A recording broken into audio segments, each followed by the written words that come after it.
우리 주목주고 한번 믿음 선포하겠습니다. 하나님은 우리와 함께 하십니다. 하나님은 문제보다 크십니다. 하나님은 하실 수 있습니다. 아멘.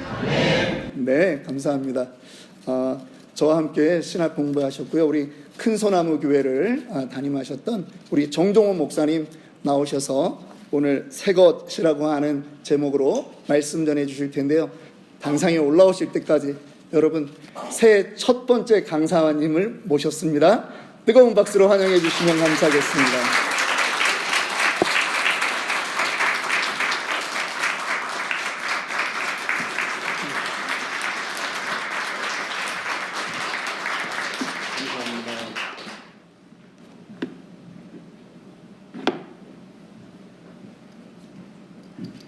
우리 목사님하고 장세한 목사님하고 10여 년 전에 공부를 같이 했습니다. 저희 조카 같은 조 목사님, 아들 같은 장 목사님. 근데 이렇게 두 분이 신호밸리 아름다운 교회로 이렇게 섬기시는 것을 오늘 처음 사실은 이 강단에서 제가 설교를 하게 됐고, 이렇게 앉아서 예배 찬양하는데 너무 은혜로웠어요. 그래서 최근에 몇 년간의 가장 은혜로웠던 그 예배 오픈이었습니다. 그래서 와, 이렇게 성령이 충만한 교회인지 제가 몰랐었는데 여러분 축복받으신 겁니다. 저는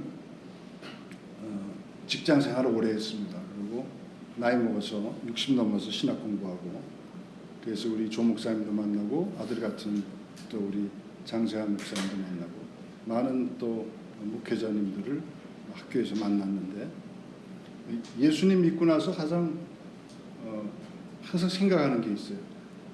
크리스찬들 예수 믿었는데 뭐가 달라졌다 그러는데 별로 달라진 것 같지 않고, 저도 신앙생활을 32살서부터 시작했는데 얼마나 내가 달라졌는가. 근데 오늘 이 말씀, 본문 말씀 고린도후서 5장 17절 새 것, 분명히 예수님께서, 하나님께서 우리를 새 것으로 부르셨고 새 것으로 만드셨는데, 과연 우리는 새 것으로 진짜 생각하고 있고 새 것으로 행동하고 있고, 우리 스스로도 그럴 뿐만 아니라 세상 사람들도 우리를 새 것으로 보고 있느냐.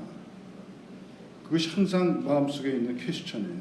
제가 교회 다니면서 또 교회를 섬기면서도 예전이 예전과 같이 크게 변함없이 막 스트럭을 하고 있는 성도들을 보면 참 안타깝죠. 그래서 오늘 새 것이라는 주제로 말씀을 준비했습니다. 그 전체적인 내용은 왜 우리가 새 것이며 새 것으로 어떻게 살아야 되는가, 우리가 가지고 있는 아직도 옛 것이라는 것에서 완전히 벗어나지 못하고 있는 우리 현실 속에서 어떻게 하면 하나님이 원하시는, 예수님이 원하시는 새 것이 된 크리스찬들이 어떻게 생각하고 어떻게 살아야 되는가, 이걸 고민하면서 준비해 봤습니다. 제가 먼저 기도하겠습니다. 아버지 하나님, 우리 사랑하는 신호밸리 교회에서 주님께서 주신 과제, 명제, 너희는 새 것이다 라는 그 새 것, 과연 의미가 무엇인지, 우리는 이 새 것 된 것으로서 어떻게 살아야 되는지, 아버지 하나님 선포되는 말씀을 통해서 아버지 하나님 앞으로 또 이 한 해를 어떻게 준비하면서 어떻게 우리가 살아야 되는지를 다시 한번 생각하게 할 수 있는 시간이 될 수 있도록 허락하여 주시옵소서. 감사드리오며 예수 그리스도 이름으로 기도드렸습니다. 하루살이는 알에서 태어나서 애벌레로 물속에서 평균 한 1년에서 3년을 삽니다. 그리고 애벌레에서 성충이 돼서 이제 날개를 달고 살기 시작합니다.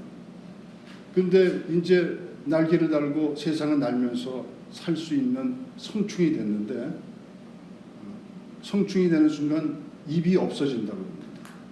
3년간 물속에서 애벌레로 물때 같은 것을 먹으면서 살았는데, 성충이 돼서 이제 본격적으로 살아보려고 하니까 입이 없어졌습니다. 그래서 하루살이는 굶어 죽습니다. 그래서 대략 한 하루 정도 내지 3일 정도 살다가 죽게 됩니다.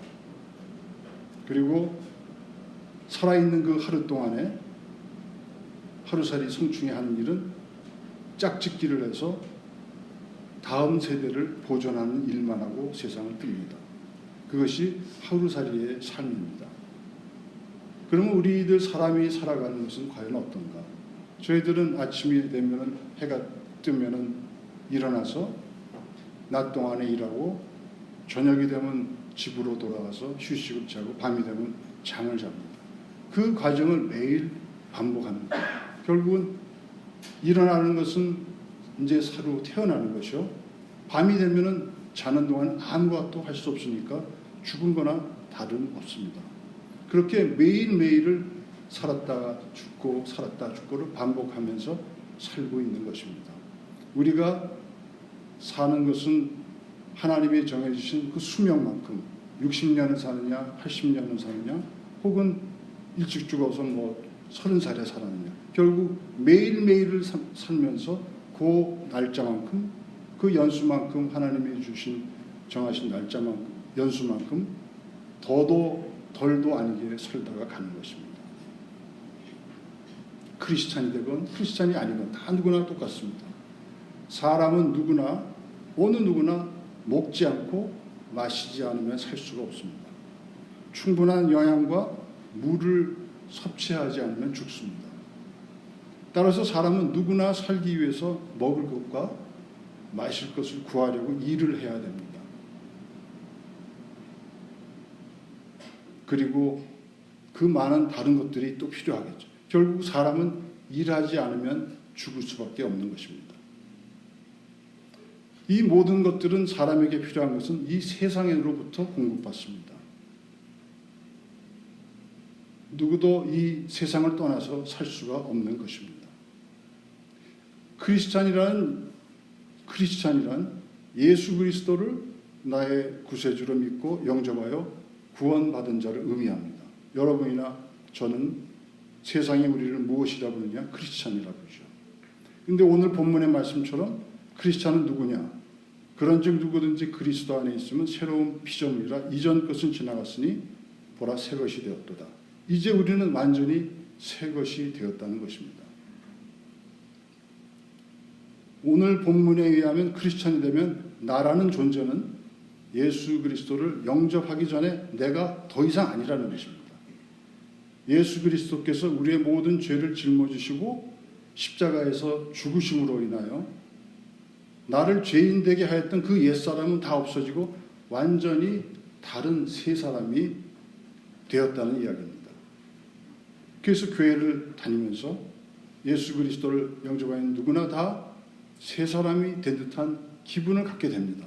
목사님 설교를 듣고 성경을 읽고 성경 공부하고 열심히 기도하고 교회에서 봉사하고 성도들과 교제를 하면서 예수 그리스도를 믿기 전에 그런 세상적인 삶으로부터 뭔가 떠난 듯한 생각을 하게 됩니다. 그러나 크리스찬도 이 세상 살아가는 동안에 하나님께서 정하신 섭리, 이 세상을 떠나서는 살 수 없습니다. 먹고 마시지 않으면 죽습니다. 입을 옷이 있어야 되고 쉬고 잠잘 집이 있어야 됩니다. 생활을 영위하기 위해서 우리는 돈 벌 수 있는 일터가 있어야 합니다. 크리스찬이 되었다고 해서 세상의 그 법과 섭리가 적용 안 되는 일을 한다든지 세상으로부터 완전히 떠나서 일 안 하고 먹고 마시고 입고 편히 쉴 집이 하나님이 제공하는 것이 아닙니다. 새로운 피조물이 된 새 것이 된 크리스천이지만 여전히 예전이나 똑같은 삶의 굴레를 벗어날 수가 없습니다. 똑같은 세상 속에서 똑같은 삶의 방식대로 살 수밖에 없는 것이 바로 우리들 앞에 있는 현실인 것입니다. 이건 외적인 여건이 그렇다는 이야기입니다. 그러면 예수 그리스도 안에서 그런 외적으로 직면하는 것은 여전히 변함이 없는데 내적으로는 어떤가? 사람들은 살아온 예수 그리스도를 믿기 전에 살아온 길이 다 다릅니다. 사람 누구누구나 다 들여다보면 사람들은 부정, 불륜, 폭력, 도박, 마약, 사기, 위선, 살인, 협박, 폭언, 모함, 이루 헤아릴 수 없는 각종의 죄들을 지으면서 살아왔습니다. 그러한 죄악에 누구나 조금씩 혹은 많이 이렇게 연관되어 있습니다.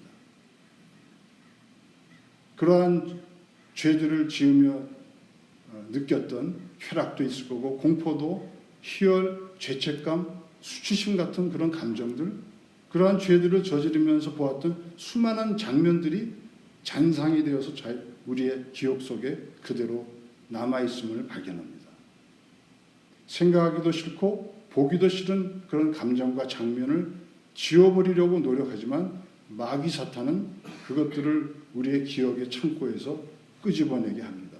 그리고 우리로 하여금 그것들을 생각나게 하고 그것들로 인하여 분노하게 하고 희열과 쾌락을 다시 느끼라고 유혹하고 그런 보기 싫은 장면들을 보여주면서 자책하게 하고 좌절하게 만듭니다.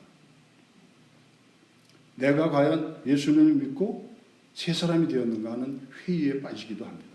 나뿐만 아니라 교회를 통해 만나는 크리스찬들이 새 사람이 아닌 옛 사람의 모습을 보면서 또한 회의에 빠지기도 합니다.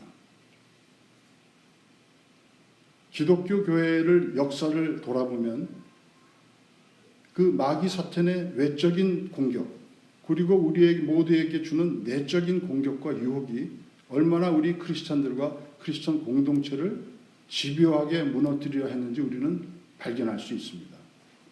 예수 그리스도께서 부활 승천하시는 오순절날 성령께서 예루살렘 마가의 다락방에 모인 120명의 제자들에게 임하셔서 AD 33년에 예루살렘 초대교회가 시작된 이후로 기독교 교회는 4세기 초까지 약 300년간 로마 제국의 심한 핍박을 받았습니다. 그런데 기독교 교회는 AD 313년에 로마 제국의 황제 콘스탄틴에 의해서 반포된 밀라노 칙령에 의해서 종교의 자유를 얻게 됩니다. 그리고 380년에 테오도시우스 로마 황제가 기독교를 로마 제국의 국교로 인정해서 기독교는 바로 국가교회가 됩니다. 이제부터 기독교는 국교가 되었으므로 기독교를 안 믿으면 오히려 기독교가 자기가 아닌 다른 종교, 자기와 다른 종파에 대해서는 핍박을 하는 그런 세상이 됩니다. 교회가 커지고 세상의 권력과 손을 잡게 되므로 교회는 전적으로 타락하게 되었고 다른 종교나 다른 종파를 인정하지 않습니다. 오히려 다른 종교와 종파를 무자비하게 박해하는 그런 악한 자의 자리에 있게 됩니다. 세상이 기독교가 국교가 되고 종교가 자유화됐으면 더욱더 평화스러워져야 되는데 오히려 더 악해졌다는 것입니다. 국가교회가 된 로마 카톨릭의 그러한 교회의 타락은 결국 16세기에 마틴 루터, 칼빈 등에 의해서 종교개혁을 맞이하게 됩니다. 그러나 루터와 칼빈 등 그런 종교개혁자들도 카톨릭 교회처럼 국가교회의 체제를 유지하려고 합니다. 그래서 국가의 힘을 빌려서 개혁을 이루려고 합니다. 개혁교회들은 국가가 왕이나 영주가 전쟁을 위해서 군사를 징집하면 적극적으로 호응해야 한다고 주장합니다. 전쟁을 옹호하는 것입니다. 그리고 루터나 칼빈 등은 로마 카톨릭이 하고 있는 유아세로 전통을 따릅니다. 이 교회가 침례교회 아닙니까? 침례교회에서는 유아세례를 인정하지 않죠. 하지만 로마 장로교회나 감리교회는 그 전통, 로마 카톨릭의 전통을 그대로 따릅니다. 이러한 종교개혁파 중에서 재침례교파라는 교파가 등장합니다. 이들은 예수님의 가르침에 따라서 비폭력주의와 기독교 평화주의를 주장했습니다. 그리고 이들은 세상 권력과는 단절해야 한다고 주장했습니다.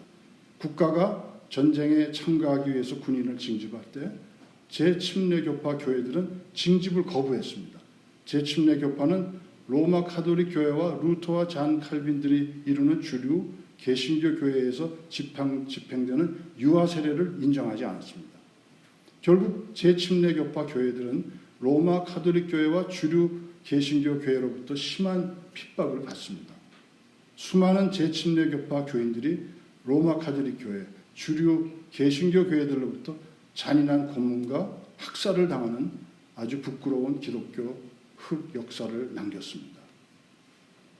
크리스찬들이 마귀 사탄의 외적인 공격, 내적인 공격과 유혹에 넘어가는 것은 마귀 사탄에게 지는 것입니다. 그것의 결과는 결국 죄를 짓게 되는 것입니다.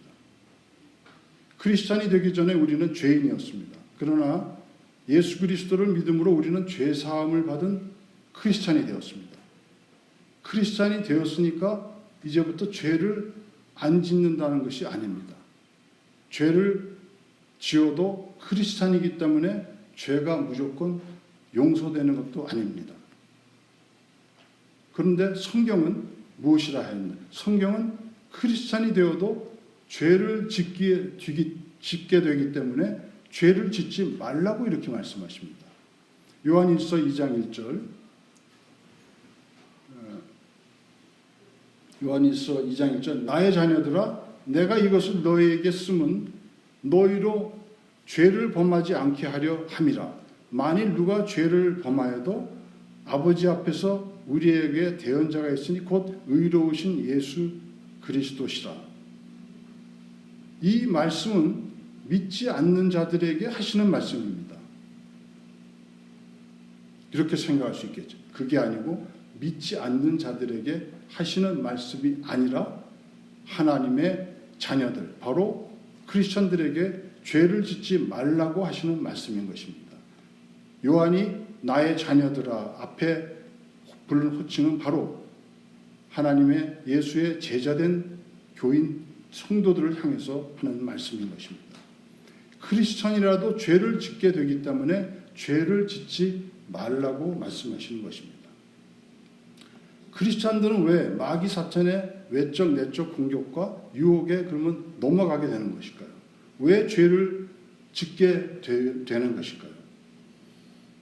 오늘의 본문은 뭐라고 말씀하셨냐면 크리스천들이 새 사람이 되었다고 선포하셨습니다.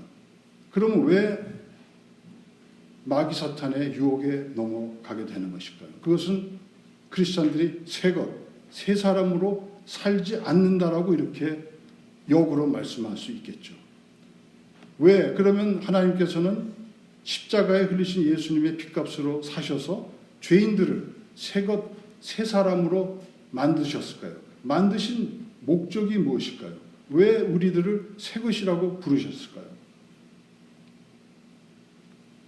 성경은 이에 대한 해답을 주십니다. 성경은 지금껏 인간들은 나를 위해 살아왔지만 예수 믿고 구원받은 자들은 더 이상 나를 위해서 살지 않고 나를 구원하시기 위해 자신의 목숨을 내어주신 예수 그리스도를 위해서 살게 하기 위하여 우리를 구원하셔서 새 것으로 새 사람으로 만드셨다고 말씀합니다.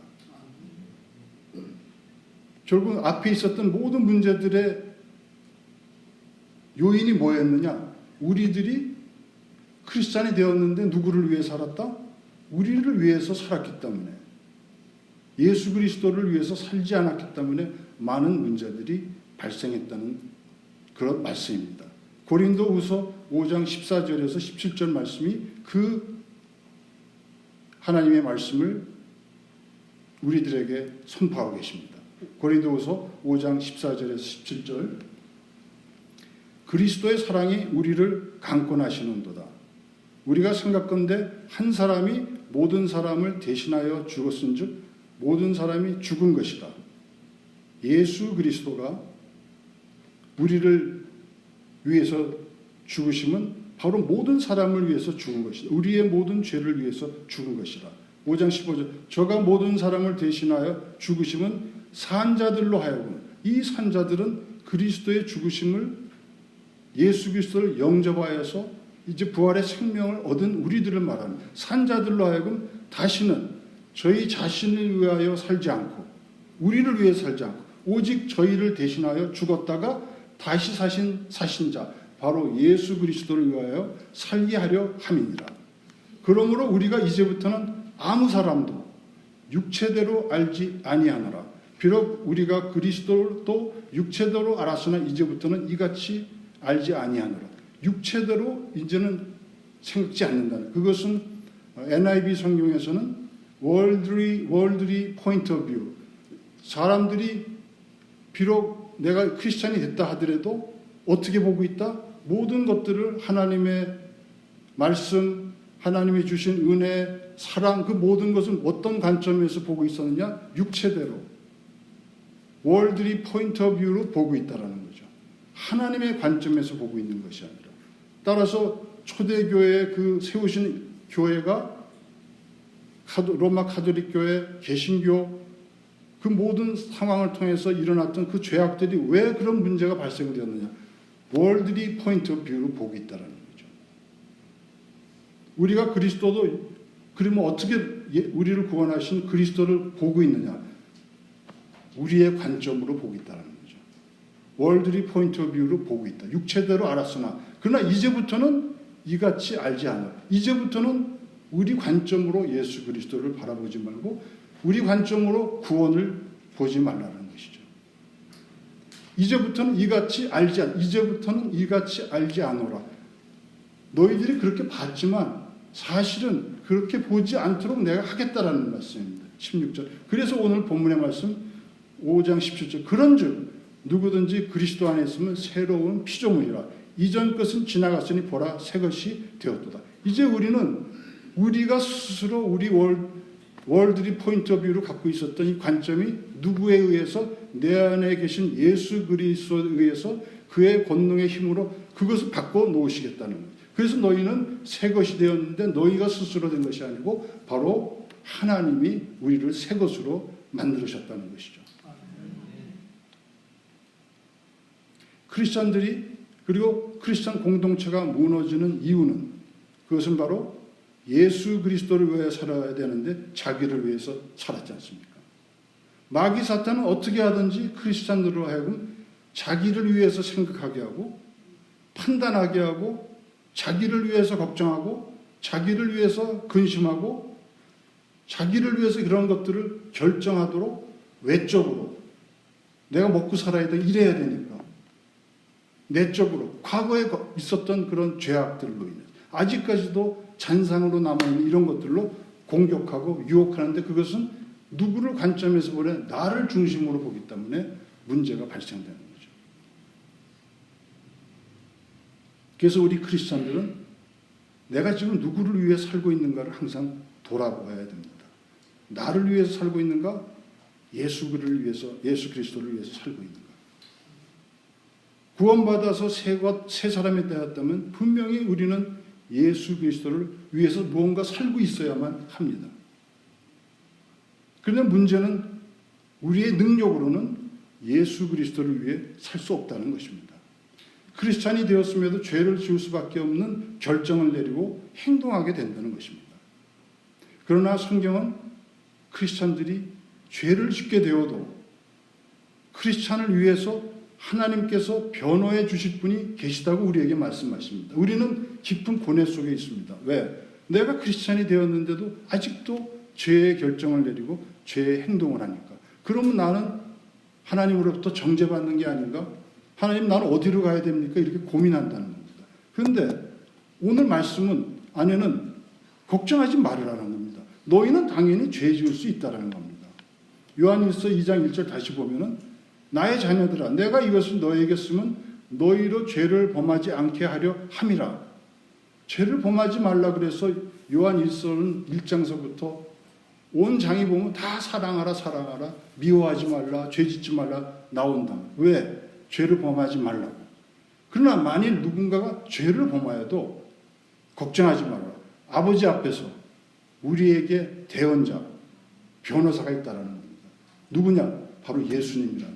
우리를 구원하셨을 뿐만 아니라 끝까지 우리가 그 구원받은 이후에도 우리가 과거의 죄로 인해서 애고니 속에 막 고통 속에 있지만 그것에 왜 그러냐? 우리의 연약함과 부족함 때문에. 그것을 아시는 예수님이 우리가 실족하더라도 항상 하나님한테 얘가 이래서 실족했으니까 아버지 아시죠? 우리는 얘를 도와야 됩니다. 이렇게 우리를 변화하고 계시다는 겁니다. 예수님께서 크리스천들이 직면하는 사탄의 외적, 내적 공격과 유혹을 이겨나가기 힘든 우리의 연약함과 부족함을 아시기 때문에 우리들에게 양심을 통해서 혹은 말씀을 통해서 기도 속에서 항상 죄를 범하지 못하도록 경고하시고 크리스천들이 혹시 넘어지면 죄를 범할 때마다 변호해 주신다는 것입니다. 우리 속에 계시는 그러면 예수님이 하시는 일이 무엇인가? 예수님께서는 오른손으로 그의 오른손으로 구원받아 새 것이 된 크리스천들이 연약함과 부족함으로 죄의 유혹에 쓰러지지 않도록 붙잡고 계시고 변호하고 계시고 왼손으로는 어떤 일을 하고 또 계시는 그것은 과연 무엇이냐까? 예수님은 그냥 우리를 보호만 하고 계실까? 아니라는 겁니다. 왼손으로는 크리스천들이 예수님의 모습을 닮아가도록 계속적으로 우리 안에서 우리를 다듬어 가신다는 것입니다. 그 다듬어 가시는 것이 무엇일까? 갈라디아서 4장 19절은 이렇게 표현합니다. 나의 자녀들아 너희 속에 그리스도의 형상을 이루기까지 다시 너희를 위하여 해산하는 수고를 하느니 다시 너희를 위하여 해산하는 수고 우리를 해산하시기 위해서 십자가에서 돌아가셨지만 다시 그가 하시는 해산의 수고는 우리를 그리스도의 형상을 이루기까지 만들어 가신다는 겁니다. 따라서 구원받은 자들에게는 사탄의 외적 내적 공격과 유혹이 아무리 크더라도 혹은 그것에 넘어지더라도 우리가 소망을 잃지 않고 크리스천의 삶을 계속할 수 있는 것입니다. 예수님 때문에. 그러면 예수님께서 그리스도의 형상을 위해서 일하고 계시는 과연 그 자체는 뭘까? 우리는 그럼 뭐 얼굴을 예수님 닮게 만드실까? 우리의 생각을 어떻게 하실까? 그것에 대해서는 우리가 도저히 알 수가 없습니다. 단지 예수님이 하신 말씀 안에 대답이 있습니다. 그것은 크리스찬들로 하여금 우리가 서로 사랑하게 하시는 일이 바로 그리스도께서 하시는 일입니다. 따라서 크리스찬들의 삶의 초점은 어디에 맞춰져야 되느냐? 삶에 맞추느냐? 어떻게 살아야 되느냐? 내가 무엇을 하느냐? 많은 것이 있지만 가장 중요한 초점은 서로 사랑하는 것입니다. 서로 사랑한 반대는 미움입니다. 내가 사랑하고 있는지 사랑하고 있지 않는지에 무엇으로 우리는 그것을 판단하고 우리는 그것을 알 수 있냐면 내가 얼마만큼 미워하느냐. 내 마음속에 미움이 가득해서는 결국 사랑이 없다는 겁니다. 그것이 물론 전체의 어떤 것에도 있지만 하나하나 어떤 사람에 대해서도 어떤 과거에 대해서 어떤 일에 대해서도 다 해당이 됩니다.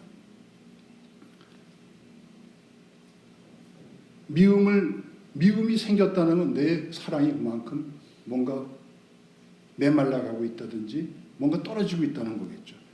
우리 따라서 사랑과 미움이라는 거기에 초점을 두면 우리 크리스천들은 그것을 가지고 무엇을 해야 될까? 우리의 연약함과 우리의 부족함을 도우시는 분은 누구? 예수님이죠. 그분의 말씀을 읽고 그분께 기도하는 것입니다. 그리고 나의 연약함과 부족함을 예수님께 고백하며 예수님 도와주십시오. 예수님만 의지하며 나아갈 때 사탄이 외적, 내적 공격 그런 것들은 우리에게 어두움으로 가득 차서 몰려오고 있습니다. 그러나 내가 미움을 털어버리고 사랑하기 위해서 서로 사랑하기 위해서 예수님과 이렇게 말씀을 읽고 기도하고 있으면 어느 순간에 하나님의 빛이 우리를 감싸게 된다는 것이죠. 요한일서 2장 9절에서 11절 말씀 빛 가운데 있다 하면서 그 형제를 미워하는 자는 지금까지 어둠에 있는 자요. 말로는 내가 형제를 사랑한다 하지만 실제로 마음속에 미워하는 마음으로 아직도 꽉 차 있다면 나는 어디에 있다? 어둠 속에 있다라는 것이죠. 그의 형제를 사랑하는 자는 빛 가운데 거하여 자기 속에 거리낌이 없으나 그의 형제를 미워하는 자는 어둠에 있고 또 어둠에 행하며 갈 곳을 알지 못하나니 이는 그 어둠이 그의 눈을 멀게 하였습니다. 기독교 역사에 아까 그런 흑역사가 나타난 이유는 무엇이었습니까? 그 안에는 뭐가 없었다? 사랑이 없었죠. 미움이 닥쳐 들어오니까 내가 아닌 다른 것을 미워하기 시작하니까 눈이 멀게 되었죠. 그러니 같은 크리스찬을, 하나님의 자녀들을 고문하고 학살할 수 있는 것이죠. 지금도 교회 안에서 많은 그런 이 크리스찬 커뮤니티에서 일들이 벌어지고 있죠. 너무나 안타까운 것이죠. 그것은 오로지 해결할 방법은 바로 서로 사랑하는 것밖에 없습니다. 그리고 우리 자신을 내가 어디에 있는가를 볼 수 있는 것은 내 안에 얼마만큼 지금 미움이 남아있느냐, 미움이 나를 붙잡고 있느냐, 그것이 바로메타가 되겠죠. 서로 사랑하는 것은 바로 나를 위하여 사는 것이 아니고 그것이 바로 예수 그리스도를 위하여 사는 것입니다. 서로 사랑하려고 할 때 예수님을 더 가장 가까이 가게 되면 예수님을 가장 사랑하게 됩니다. 요한복음 13장 34절 35절 예수님께서 주신 계명입니다. 새 계명을 너희에게 주노니 서로 사랑하라. 내가 너희를 사랑한 것 같이 너희도 서로 사랑하라. 너희가 서로 사랑하면 이로써 모든 사람이 너희가 내 제자인 줄 알리라. 아멘. 2025년 새해가 시작되었습니다. 여러분, 이제 새해에는 새 것이 된 크리스천으로서 예수 그리스도와 함께 이루어가는 사랑의 수고가 열매를 맺어가는 한 해가 되시기를 예수 그리스도의 이름으로 축원합니다. 아멘.